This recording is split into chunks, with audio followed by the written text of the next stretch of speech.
নমস্কার, ড্রিল করা হলে ট্যাপিংয়ের উপরে আয়োজিত এই সেশনে আপনাদের স্বাগত। এই প্রক্রিয়াটিকে প্রশ্রয়ের ভিতরে পেঁচ বা থ্রেড তৈরি করার জন্য ব্যবহার করা হয়। আসুন এই সেশনটি শুরু করা যাক। আসুন এই সেশনের উদ্দেশ্যগুলির দিকে একটু নজর দেওয়া যাক। এই সেশনের শেষে আপনি এই কাজগুলি করতে পারবেন: ট্যাপিং প্রক্রিয়ার ব্যাখ্যা দেওয়া, ট্যাপিংয়ের জন্য হোল স্যাম্পার করা, বেঞ্চ ভাইসে জব ফিক্স করা, ট্যাপ সেট নির্বাচন করা, হ্যান্ড ট্যাপ আর ট্যাপ রেঞ্জ ব্যবহার করে ড্রিল করা হলে অভ্যন্তরীণ প্যাচ তৈরি করা। আসুন ট্যাপিংয়ের বিষয়ে জেনে নিই। ট্যাপিং হলো ছিদ্রের ভিতরের অংশে প্যাচ কাটার প্রক্রিয়া, যাতে সেই ছিদ্রের মধ্যে ক্যাপ স্ক্রু অথবা বোল্ট লাগানো যেতে পারে। ট্যাপিংয়ের কাজটিকে ম্যানুয়ালি অথবা মেশিন টুলস ব্যবহার করেও সারা যেতে পারে। একটি সেটে 3 ধরনের হ্যান্ড ট্যাপ থাকে। এগুলি হলো ফার্স্ট ট্যাপ বা টেপার ট্যাপ। এগুলি প্যাচ কাটা শুরু করে। সেকেন্ড ট্যাপ বা প্লাগ, ফাইনাল বা বটমিং ট্যাপ। এগুলি প্যাচ কাটা শেষ করে। ভেতরের পেঁচ কাটার জন্য ছিদ্রের ড্রিল সাইজ নির্ধারণ করাটা খুবই জরুরি। হোলটিকে বাঞ্ছিত ট্যাপ ড্রিল সাইজ অবধি ড্রিল করুন। ট্যাপটিকে অ্যালাইন করে শুরু করার জন্য বাঞ্ছিত শ্যাম্পার দিতে ভুলবেন না। থ্রেডের পিচ নির্ধারণ করার জন্য স্ক্রিউ পিচ গজ ব্যবহার করা হয়। থ্রেডের প্রোফাইল তুলনা করার জন্য এটিকে ব্যবহার করা হয়।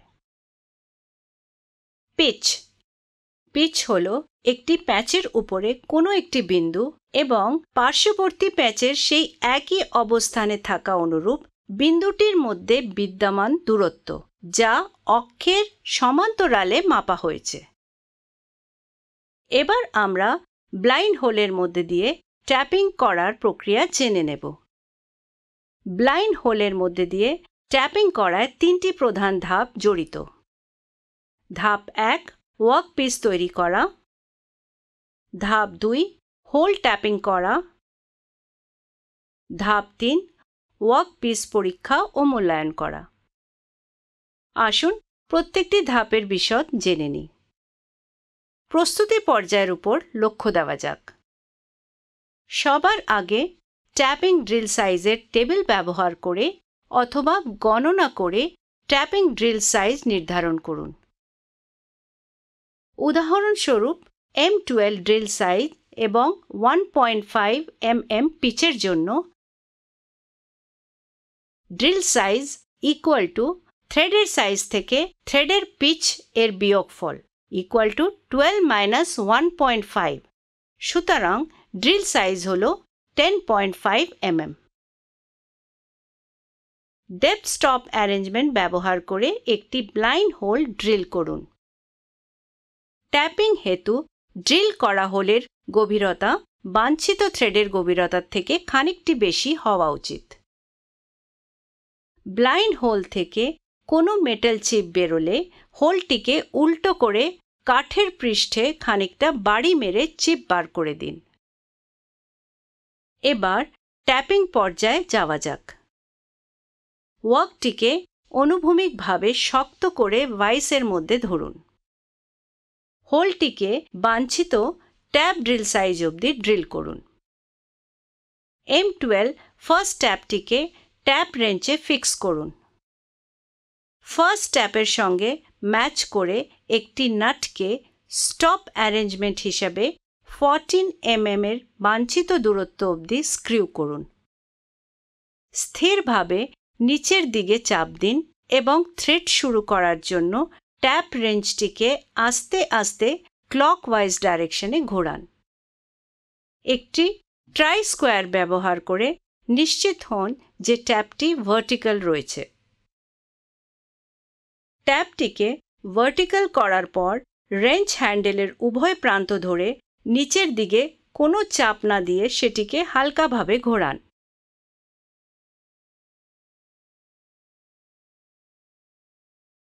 থ্রেড কাটা বজায় রাখুন। প্রায় পিছনের দিকে প্রায় 1/4 বৃত্ত ঘোরাতে থাকুন যাতে চিপগুলি ভেঙে যায়। ব্লাইন্ড হোলে 14 mm এর বাঞ্ছিত গভীরতা অবধি অভ্যন্তরীণ থ্রেড কাটতে থাকুন। মেটাল চিপ তৈরি হলে একটি চ্যাপ্টা বাঁকানো তার ব্যবহার করে সেগুলিকে ব্লাইন্ড হোল থেকে সরিয়ে দিন।